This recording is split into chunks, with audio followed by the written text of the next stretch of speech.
Here we're going to be going over quadruped controlled articular rotations for the scapula or scap cars. Now, the difference between doing this in a kneeling or standing position versus a quadruped or on all fours is that one is open chain, this one is closed chain. What does that mean? It just means that your hands are not free to move. So when you're able to do these scap cars freely, standing or kneeling, your arms can kind of go all over the place. So you have to really account for trying to keeping them in the same spot. But when you're on all fours, they can't move to begin with. So now the coordination is going to be a little different. So you might notice this is a lot tougher. So if you can't do these yet, really practice getting good control in this position or where your hands are free to move. And then you can come back on all fours to practice, okay? So let's go over it real quickly. All you're going to do is get into this quadruped position where you're on all fours.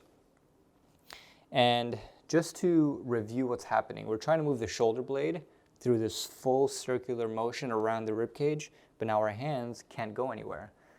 So in order to do that, we're going to make sure that we really lock the arms out, and we're going to start by shrugging the shoulders towards the ears.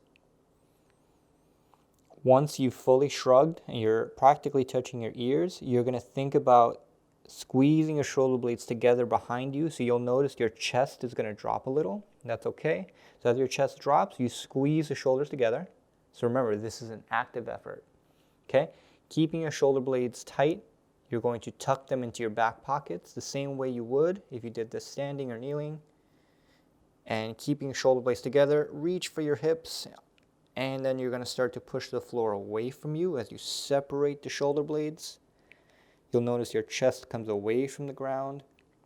Now that whole time, I'm reaching my shoulder blades towards my pockets, and then I'm going to go up towards the ears again. But as I do that, this time I'm really pushing the floor away from my chest as I shrug towards the ears. And then I continue that motion. The whole time my arms are staying straight. I'm squeezing my shoulder blades back. I'm reaching towards my hips. Push the floor away, up towards the ears, and then to reverse directions, you just do the opposite. So if I did a couple of motions a little quicker, you can see how my shoulder blades are moving around my rib cage. Now what I'm not doing is I'm not shifting, okay? So a lot of people will tend to shift with their hips to try and create the motion. But obviously you don't want to do that. You want to be able to control the shoulder blades in this closed chain position, okay? Your hands are not free to move, so you have to coordinate.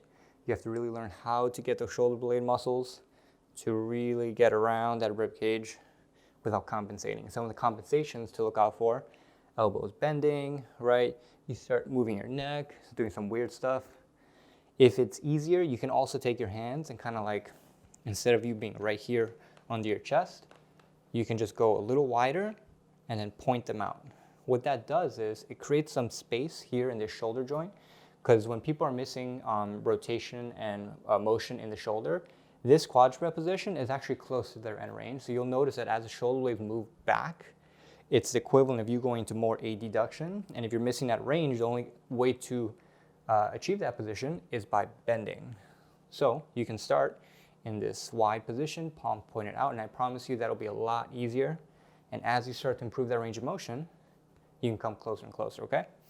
So that's how you do quadruped controlled articular rotations or CARs for the scapula.